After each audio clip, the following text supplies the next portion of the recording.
Alexandre III da Macedônia. A lenda lhe deu o nome de Alexandre o Grande. Mas ele também era conhecido como Alexandre o Destruidor. Quem entrasse em seu caminho era esmagado, ele aniquilava.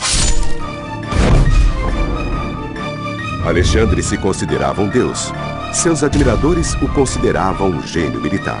Seus inimigos o chamavam de diabólico. No Oriente ele é um vilão. Seu nome no Oriente é Iskender. E ele é Iskender, o assassino. Iskender, que traz a morte. Iskender, destruidor de cidades. Ele é o bicho-papão. Investigadores vão colocar a vida de Alexandre sob o microscópio e farão testes científicos.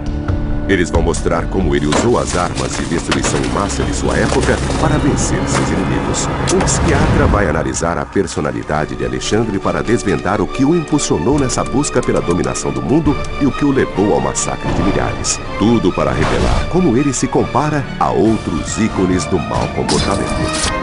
Ícones do mau comportamento. Alexandre o Grande. Aos 16 anos, Alexandre venceu sua primeira batalha. Aos 20, ele era rei da Macedônia. Aos 30, ele conquistou todo o mundo conhecido. Alexandre o Grande era claramente um tirano apressado que agia fora das regras normais de moralidade. Mas o que o motivou a fazer isso não é nada claro. Bem, eu vou ver se Alexandre era um gênio militar, se era patologicamente obcecado por si mesmo ou se era apenas um psicopata. O psiquiatra David Maloff vai examinar aspectos-chave da personalidade de Alexandre e posicioná-lo em um gráfico do mau comportamento para revelar onde ele se encaixa entre outros tiranos da história de Calígula, Gengis Khan e Napoleão.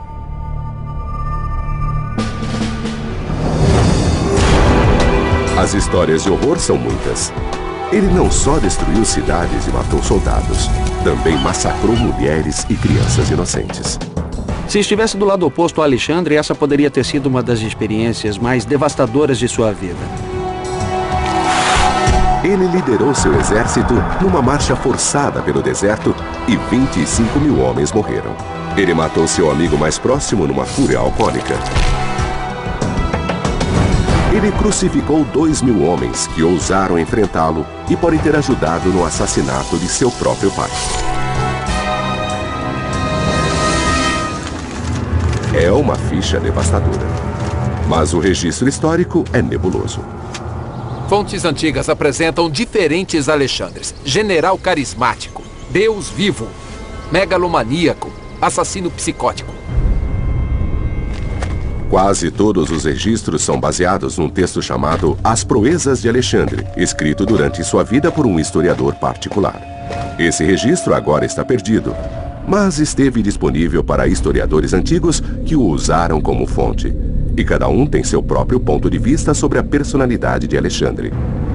Plutarco apresenta Alexandre como um líder carismático que leva a civilidade aos bárbaros. Cúrcio apresenta um retrato mais sinistro de um conquistador jovem e idealista que se tornou um ditador delirante. Mas é difícil entender quem Alexandre foi, porque eles escreveram 400 anos depois dos fatos. A caçada pelo verdadeiro Alexandre começa em sua infância. Grécia, Atenas, Pela. Ele nasceu em 356 a.C. na cidade de Pela, numa parte da Macedônia onde hoje ficam Grécia, Macedônia e Bulgária. Seu pai, o rei Filipe II da Macedônia, era um grande guerreiro, mas tinha um grave problema com o álcool. Ele estava constantemente longe em campanhas militares, deixando para trás suas 7 esposas e muitos filhos. Havia inclusive um rumor de que Alexandre seria ilegítimo. Mas Alexandre seguiu a carreira do pai como guerreiro formidável.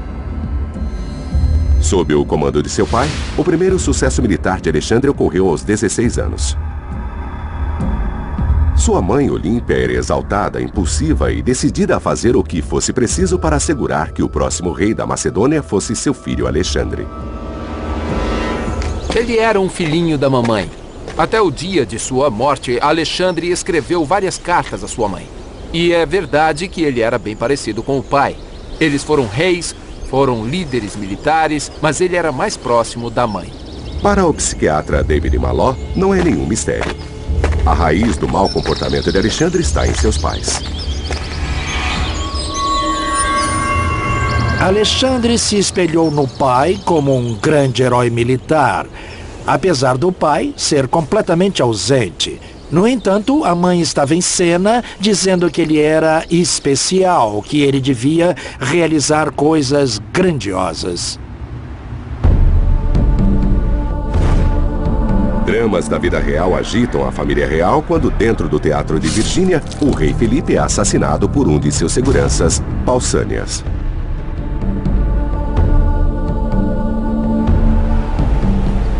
De acordo com algumas fontes, Aristóteles e Diodoro, esse caso estava resolvido. Pausânias matou sozinho Filipe, da Macedônia, aqui no teatro. A pessoa que tinha mais a ganhar com o assassinato era Alexandre, aos 20 anos. O próprio Alexandre nunca se deu bem com o pai. Eles tiveram uma relação turbulenta de pai e filho. Não só por causa de preocupações com sua legitimidade, nem por causa do jogo de poder entre esses dois indivíduos. Então temos que nos perguntar se Alexandre teve algum papel no assassinato do próprio pai. A história conta que Olímpia estava preocupada porque um meio-irmão de Alexandre e um primo estavam sendo criados para o trono ao invés dele. Olímpia e Alexandre tinham um bom motivo para querer o mal de Filipe. E logo depois disso, Filipe foi assassinado. A única pessoa que sabia a verdade sobre quem estava por trás do assassinato de Filipe era o próprio assassino, Pausânias. Mas ele foi morto pelos capangas de Alexandre antes que pudesse falar. O comportamento subsequente de Alexandre e de sua mãe foi suspeito. Ao invés de chorar a viuvez, ela homenageou o assassino do marido, colocando uma coroa no corpo de Pausânias. Alexandre fez o oposto. Apesar de odiar o pai, ele fez o papel de jovem em luto colocando ouro na tumba do pai. Mais ouro que qualquer outro rei macedônio antes dele. Parece que mãe e filho jogavam em todas as posições. A opulência de sua tumba, sua suntuosidade, fazem pensar. Será que Alexandre teve maior participação no assassinato de seu pai? Alexandre poderia estar acobertando sua própria culpa. E a suspeita de que pudesse ter envolvimento na morte de seu pai. Mas Alexandre não estava convencido de que estava na linha do trono. Logo a morte estava no ar de novo. Seu meio-irmão morreu. E Olímpia, mãe de Alexandre, cuidou da última mulher de Filipe e de seu filho homem. Alexandre teve o trono da Macedônia inteiro para si. Quase imediatamente, o rei novato de 20 anos foi posto em teste. A cidade de Tebas se rebelou contra Alexandre e o jugo da Macedônia. Eles consideravam a Macedônia uma nação inferior de bárbaros do norte. Alexandre marchou para a cidade, que era protegida por muros de até 2,5 metros de largura. Ninguém nunca havia penetrado naquelas defesas. Os cercos gregos no século IV a.C. essencialmente consistiam de exércitos jogando pedras uns nos outros, usando plataformas de lançamento cada vez mais sofisticadas. Pronto. Tebas tinha catapultas que atiravam bolas de pedras, mas Alexandre aprimorou usando uma invenção relativamente nova, a balista. Um aparelho de cerco explosivo reproduzido aqui por especialistas em armas antigas.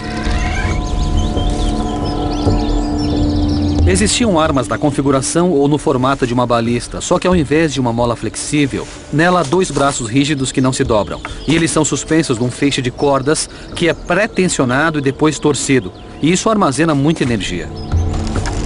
Eles formam a tensão e o ângulo para disparar um projétil na van a 91 metros de distância, a distância mínima que deixaria o exército de Alexandre fora do alcance das catapultas de Tebas.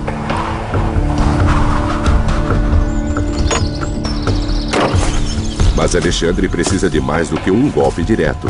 Ele precisa de muitos no mesmo lugar para enfraquecer os muros de 2,5 metros de largura.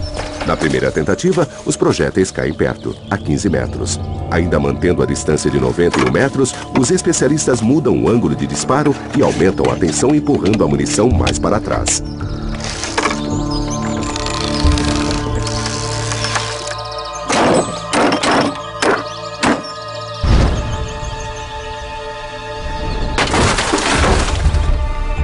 Opa! Um golpe direto.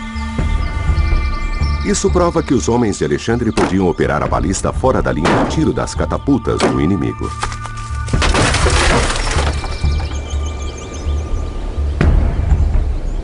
Demos bons tiros. Temos alguns golpes certeiros aqui.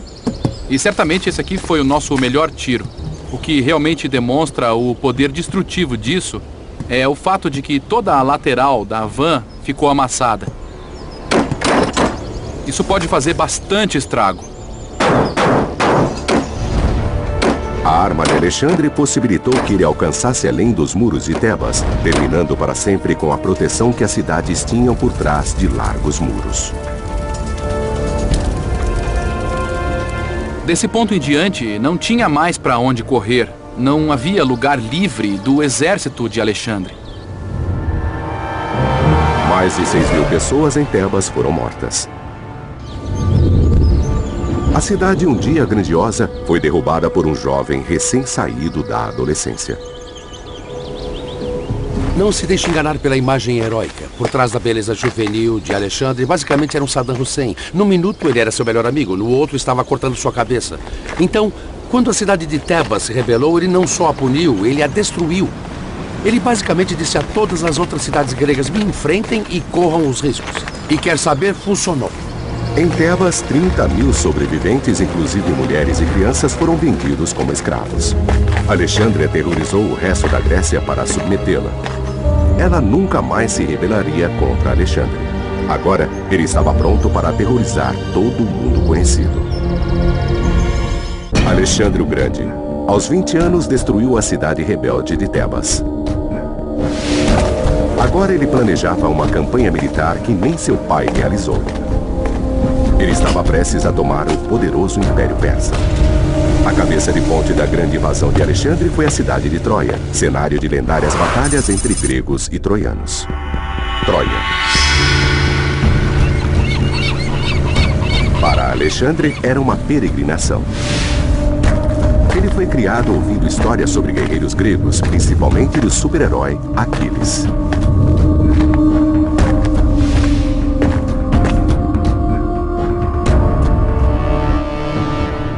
Alexandre queria ser um outro Aquiles. Esse era o seu modelo.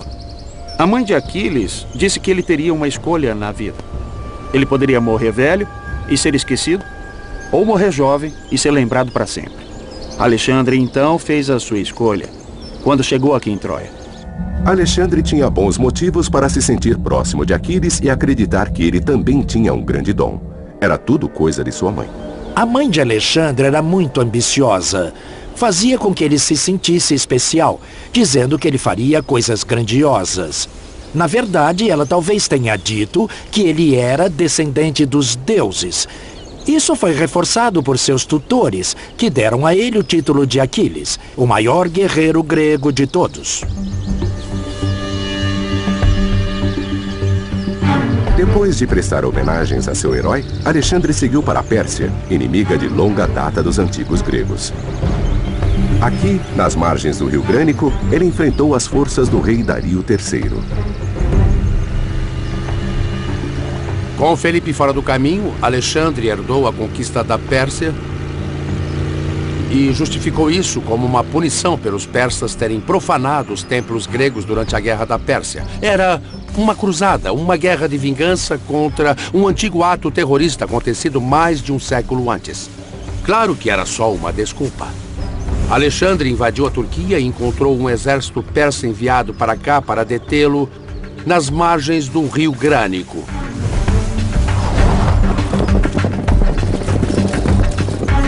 E essa foi a primeira vez que Alexandre venceu em seu estilo típico. 3.000 foram cercados e derrotados. Foi um massacre sangrento.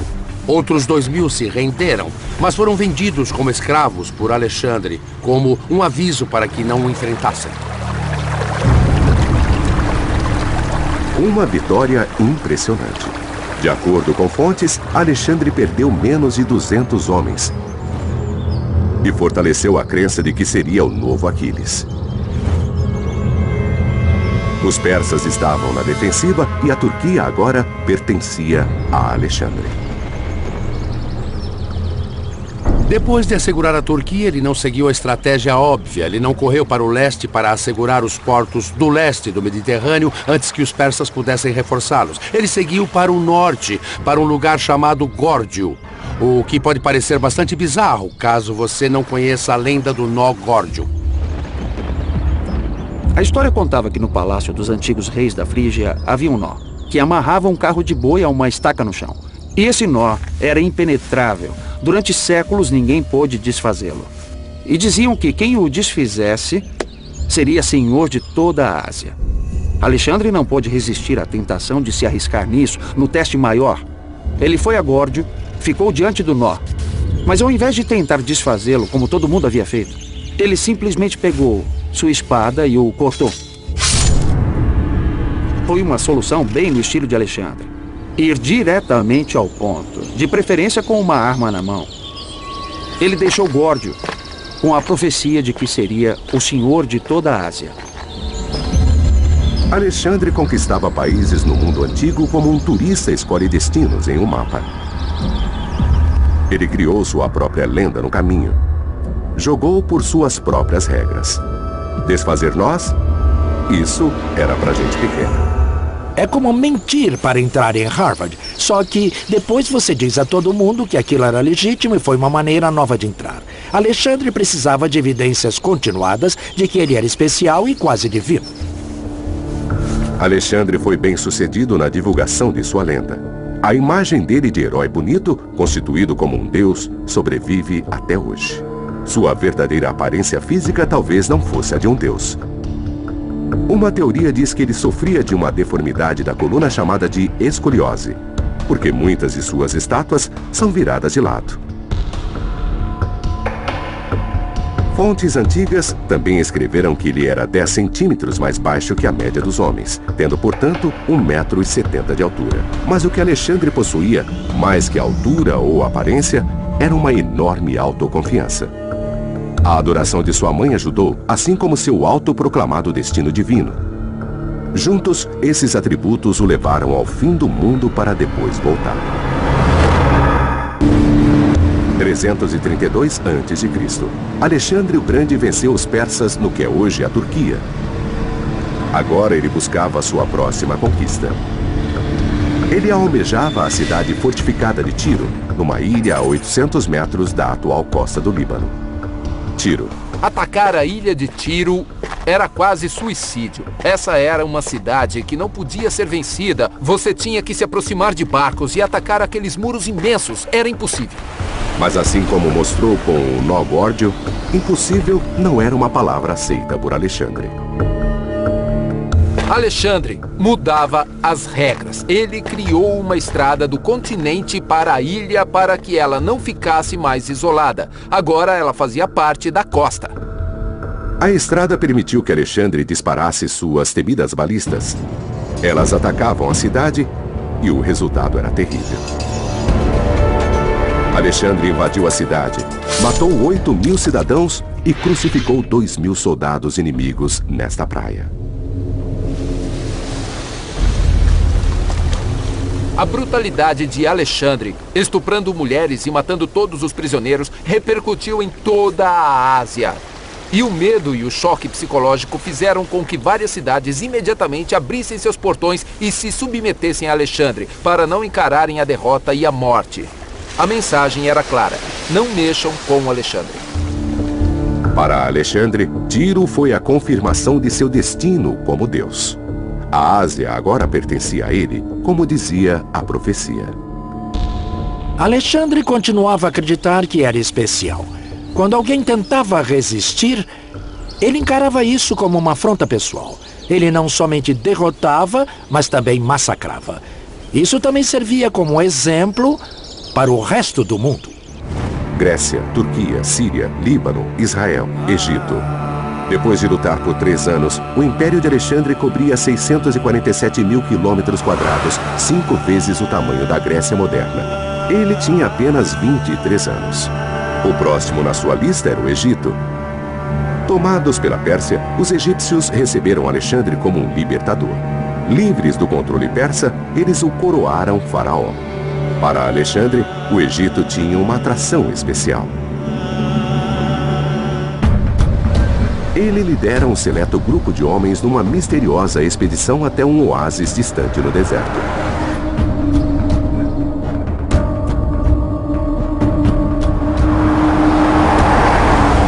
Se Alexandre e seus homens ficassem sem água, estavam perdidos. É uma viagem de 1000 quilômetros pelo meio do deserto. Se acontecesse uma tempestade de areia, os rastros dos quais até os guias locais dependem estariam desfeitos e Alexandre e seus homens estariam perdidos para sempre num mar de areia. Então, seja o que for que ele buscava no oásis de Siwa, Alexandre deve ter achado que valia a pena correr o risco. Havia um local sagrado na lista de Alexandre, o oráculo de Amon, no oásis de Siwa.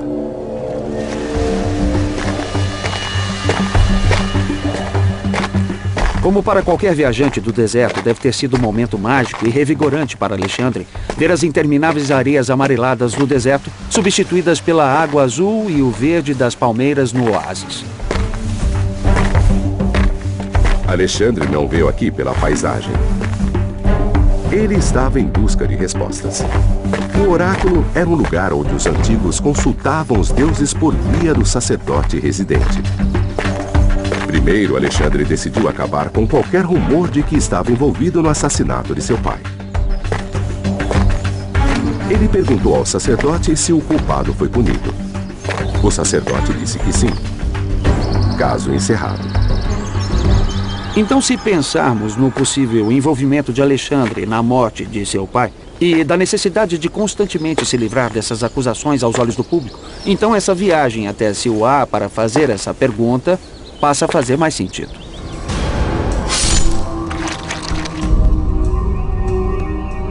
Alexandre tinha outra pergunta para os deuses.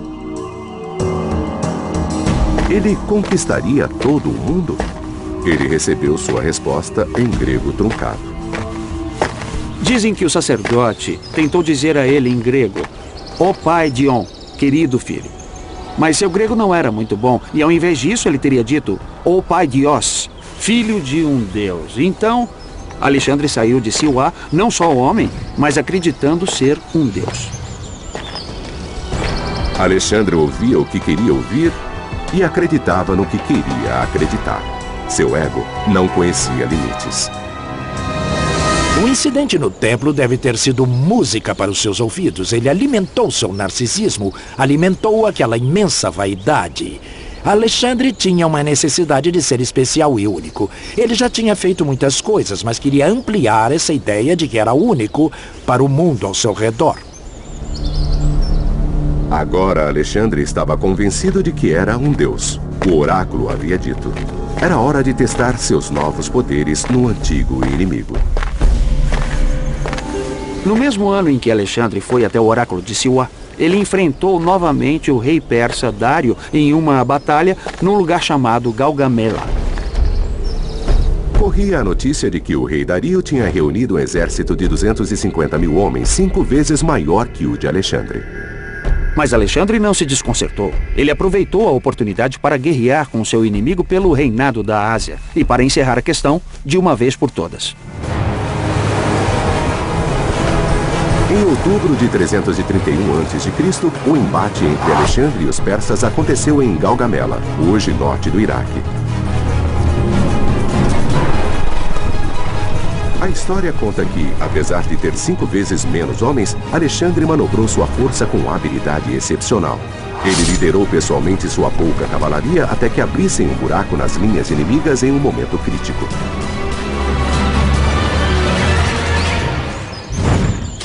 Com sua mente aguçada para a tática militar, Alexandre teve sucesso combinando sua cavalaria com infantaria munida de uma arma simples.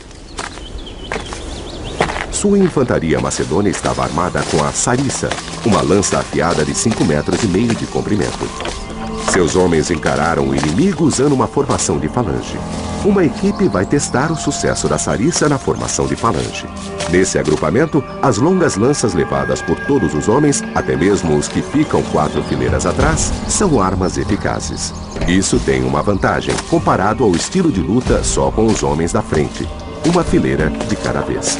É uma disputa e tanto, porque os únicos que poderiam usá-las eram os homens da frente, enquanto eles têm fileiras de caras com suas lanças perto de mim. Todos os meus colegas têm lanças assim. Eu tenho que passar por um de cada vez. Mas você vê que parece que estou diante de um ouriço. Essa tática dá a Alexandre uma maneira de igualar a situação para seu exército em menor número. Os especialistas também querem testar uma teoria controversa de que a formação apertada das sariças poderia desviar flechas. Fardos de feno representando os soldados macedônios são colocados atrás da proteção de uma floresta de sariças. Mas isso funciona? Parece mesmo que as flechas são desviadas. Você ouve o som quando elas atingem uma sariça. Só uma inspeção de perto vai dizer ao certo. Há um macedônio morto aqui. Algumas flechas foram desviadas, mas 80% passaram. A teoria da muralha impenetrável de lanças de Alexandre não resiste ao teste. Mas a genialidade militar de Alexandre é suficiente. O exército macedônio estava sem dúvidas no seu melhor período, nada se igualava. Com Alexandre no comando, ele nunca perdeu uma batalha. Academias militares estudam suas táticas até hoje. O Pentágono editou uma monografia com um capítulo inteiro dedicado às táticas de Alexandre. Depois da Batalha de Gaugamela, a resistência persa desmoronou. Alexandre era o governante inconteste da Pérsia. Ele era, sem dúvidas, o homem mais poderoso do mundo. Mas o poder subiu à sua cabeça. Ele acabaria pagando o preço por sua arrogância. Alexandre o Grande, em campanha constante havia 5 anos. Comandava o império mais extenso que o mundo já tinha visto. Ele tinha apenas 20 para cumprimentá-lo. Sacerdotes e oficiais foram encontrá-lo. Seu caminho estava coberto de flores. Ofereceram presentes a ele. Entregaram a cidade, a cidadela e o tesouro em suas mãos. E logo os babilônios também coroariam Alexandre, o rei do universo. Não satisfeito, Alexandre marchou para Persépolis, onde os reis persas mantinham seus tesouros.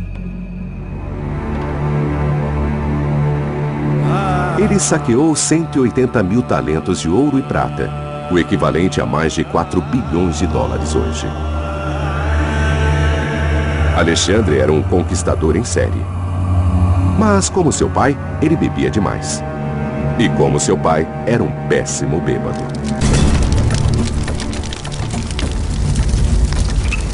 Durante uma das bebedeiras noturnas de Alexandre em Persépolis, um dos gregos gritou: "Vamos incendiar o palácio de Dario." Alexandre, em seu estado de euforia etílica, concordou. E, naquela noite, os soldados gregos incendiaram o palácio de Persépolis.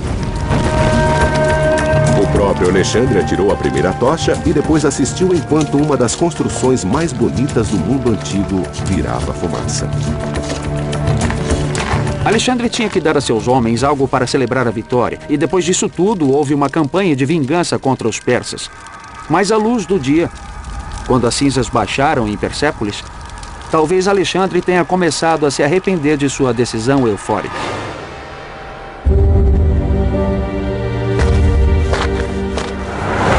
Para muitos dos leais soldados de Alexandre, a grande aventura começava a perder a graça. Depois de 5 anos de campanha, eles estavam cansados e com saudade de casa. Eles eram estrangeiros em uma terra estranha, rodeados de costumes estranhos. E pior, Alexandre começava a adotar alguns desses costumes. E seus homens não gostaram disso. Alexandre começou a recrutar os persas para seu exército. Começou a convidá-los para sua corte. Depois fez o impensável. Começou a se tornar um nativo. Ele adotou seus costumes, adotou suas vestimentas e para soldados macedônios isso era inaceitável. Eles não tinham vindo para se tornarem persas. Vieram para conquistar. Alexandre passou a ter 2 reações à tomada da Pérsia. Primeiro, eles validavam o ponto de vista de que ele era um dos maiores líderes do mundo. Por outro lado, as reclamações dos seus homens começaram a irritá-lo. Eles eram um insulto ao seu narcisismo. Alexandre ainda gostava de seguir o modelo do lendário guerreiro Aquiles. E como Aquiles, ele tinha um parceiro de longa data: Hefestion, parte do círculo íntimo que alimentava sua vaidade. Alexandre alimentava o culto da personalidade como ninguém o fez antes. Como temos hoje ditadores promovendo um culto a si mesmos, Lenin, Stalin, Saddam Hussein, Alexandre promovia sua imagem em estátuas e moedas. Ele se tornou onipresente. Construiu essa ideia de que era maior que os humanos. Uma outra maneira de Alexandre imprimir sua autoridade em seu império era fundando e depois dando seu nome a cidades. A mais famosa delas foi Alexandria. Mas dizem que Alexandre deu seu nome não só a uma cidade, mas a 57 cidades. E o nome de seu cavalo, e talvez até o nome de seu cachorro a outras. Isso sinaliza um tipo de comportamento que ditadores da Europa do século XX também usaram.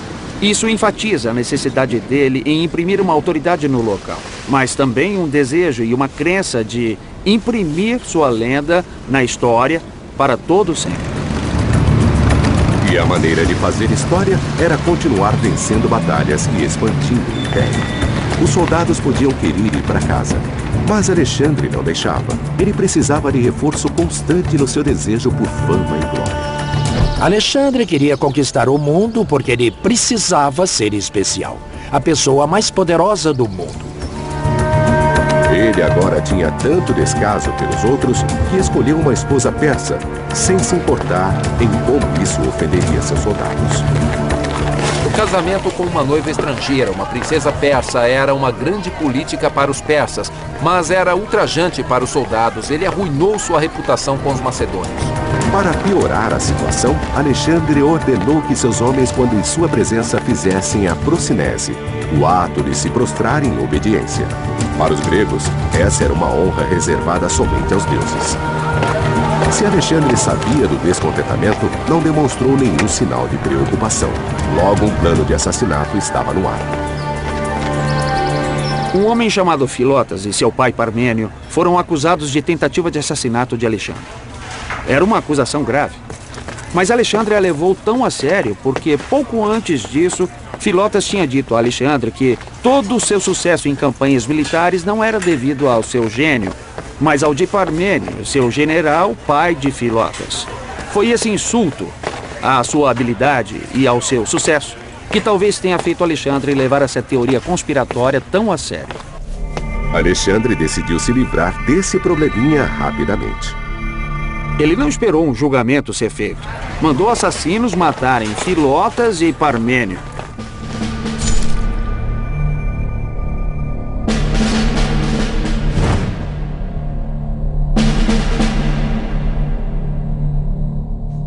Parmênio foi leal tenente de Alexandre por muitos anos. A capacidade de Alexandre de matá-lo tão friamente mostra claramente todo o seu comportamento psicopata. Mas era só o início. Outros assassinos estavam à espreita.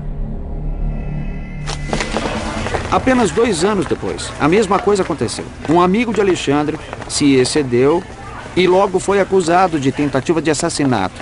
E ao invés de matar, foi morto. Alexandre ficava cada vez mais paranoico. O grande começava a perder a noção.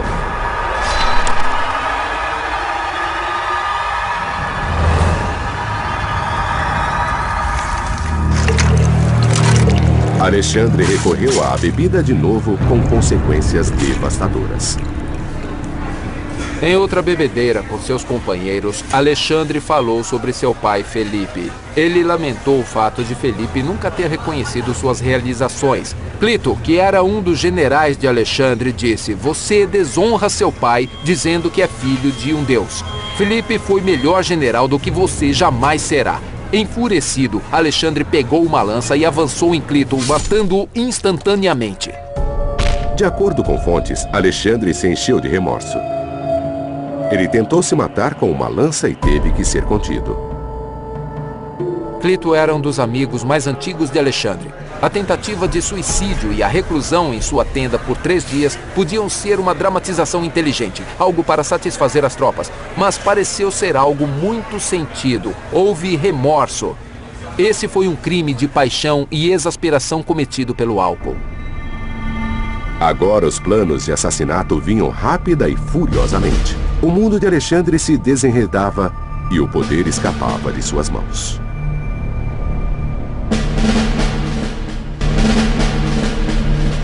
As coisas ficavam mais difíceis para Alexandre. As tensões continuavam a aumentar entre seus soldados e seu progresso incansável para o Oriente desacelerava. Quando Alexandre chegou à fronteira da Índia, seu império tinha 14.400 quilômetros de extensão. Ele recorreu a massacres de todas as guarnições das cidades, descumprindo promessas de que sobreviveriam caso se rendessem. Afeganistão, Paquistão. Alexandre queria continuar seguindo para o Oriente, mas depois de uma batalha épica no rio Hidaspes, seus soldados finalmente se rebelaram. Os homens de Alexandre estavam cansados de estarem longe de suas casas e famílias por mais de 8 anos. Eles também estavam cada vez mais cansados do estilo de liderança ditatorial de Alexandre. Parecido com o rei da Pérsia, que ele havia substituído. E eles tinham vindo para a Ásia para vingar os males que o rei da Pérsia tinha feito à Macedônia. Eles vingaram. Então o que ainda faziam aqui, além de aumentar o império de Alexandre sem receber nada em troca? Ficou bem óbvio para os homens de Alexandre que ele nunca ia parar. Ele ia continuar até que não houvesse mais mundo a ser conquistado. E isso nunca foi parte do combinado. Claro que foi um problema enorme para Alexandre, porque ele não se curvava diante de seus homens, mas ao mesmo tempo não podia continuar sem o apoio desses homens e sabia disso. Os comandantes de Alexandre finalmente pensaram um plano para acabar com as campanhas contínuas. Eles fingiram receber um comunicado divino ordenando que parassem de lutar e voltassem para casa. Esse é um jogo psicológico fascinante. O exército estava cansado e queria ir para casa. Alexandre queria pressionar e conquistar o mundo. Precisavam de um mecanismo que preservasse o exército e não ferisse o narcisismo de Alexandre. O comunicado divino era a solução perfeita. Alexandre concordou em voltar, mas não facilitou em nada. Ao invés de seguir uma rota pela costa, ele insistiu em seguir a oeste através do deserto de Gredósia, que hoje fica ao sul do Irã. É um dos lugares mais proibidos da terra, com calor abrasador e areia profunda.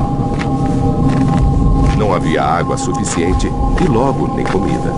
Os homens comeram seus próprios cavalos e continuaram a pé. Por que Alexandre escolheu cruzar esse deserto inóspito? Principalmente quando poderia simplesmente colocar seus homens em navios na maior parte da viagem. Alguns dizem que foi porque ele queria punir seus homens por terem se recusado a segui-lo mais adentro do Oriente. Seus homens pagaram com suas vidas por sua falta de lealdade. 25.000 homens, mais de 3/4 da força de Alexandre, morreram no deserto. Quando voltou para a Pérsia, Alexandre era um governante bem mais ríspido. Ele acusou governadores de crimes em sua ausência e mandou executá-los. Soldados amotinados foram cercados e mortos. E quando seu amigo mais próximo, Hefestion, morreu de uma febre em 324 a.C., Alexandre atirou em todas as direções, culpando inocentes pela morte de seu amigo. O médico que não conseguiu salvar a vida de Hefestion foi executado sob ordens de Alexandre. Jovens locais foram mortos em cima do corpo. E Hefestion passou a ser adorado como um herói. Tudo isso forma uma ideia de Alexandre como um homem que foi além do esperado como regra na sociedade grega, tanto em termos de suas relações como homem, como também em termos do que se esperava dele como rei. Alexandre nunca se recuperou da morte de seu amigo. Na Babilônia, ele abriu uma garrafa de vinho uma última vez. Depois de uma noite de farra alcoólica, Alexandre reclamou de fortes dores de barriga. Ele foi tomado por uma febre que durou 12 dias. Faziam apenas 8 meses que o amigo mais próximo de Alexandre havia morrido com sintomas quase idênticos. De acordo com o historiador Arriano, Alexandre perdeu aos poucos a força das pernas e ficou confinado à cama. Depois perdeu o movimento dos braços e a fala. Sintomas que apontam para o que os médicos chamam de paralisia ascendente. Há poucos dias de seu 33º aniversário, em 323 a.C., o maior conquistador que o mundo já conheceu, morreu.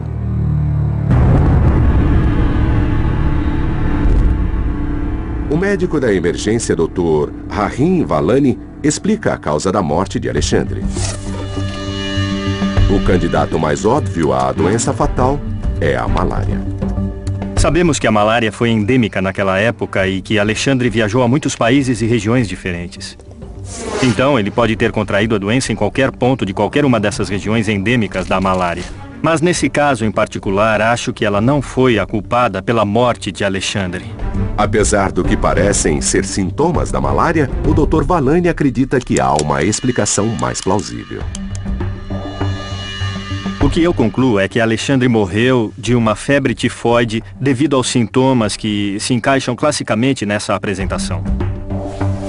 Alguém pode não ter lavado as mãos corretamente e pode ter contaminado a comida ou a água. Ele pode ter pego dessa forma. Nessa situação, a febre tifoide é associada à paralisia ascendente. O que acontece com a bactéria é que ela entra na corrente sanguínea e provoca uma forte septicemia. Seus vasos sanguíneos dilatam, você perde pressão sanguínea, entra em coma e morre de infecção. Dizem que em seu leito de morte, quando perguntaram a quem deveria passar o império, Alexandre disse: ao mais forte. Alexandre marchou sobre metade da circunferência da Terra. Pelo caminho, ele nunca perdeu uma batalha e levou muitos homens à morte. Ele se tornou um megalomaníaco sedento por sangue que se considerava um deus. Matou companheiros leais e pode ter ajudado no assassinato do próprio pai. Então, onde esse comportamento o coloca numa escala psicológica de tiranos? Ele era um psicopata assassino em busca de emoção como Calígula ou um assassino obstinado como Gengis Khan? Alexandre tem um padrão de crueldade excessiva e desnecessária sem remorso. Então ele tem características de um psicopata assassino. No entanto, não é tudo por um desejo de sangue. Boa parte da violência tem um objetivo direto. Isso torna Alexandre um pouco dos dois. Obstinado com um toque de psicopatia. E tem outro fator importante, seu narcisismo. Alexandre tem muitos pontos na escola do narcisismo. A necessidade de ser especial, a necessidade de que o mundo saiba que ele é especial, a necessidade de se conectar aos deuses, tudo mostra que ele é um narcisista. Então, quem na história tem traços de personalidade parecidos com os de Alexandre? Alexandre me lembra Napoleão, o comandante militar. Os dois buscavam seus objetivos, os dois queriam conquistar o mundo, os dois queriam sempre a glória.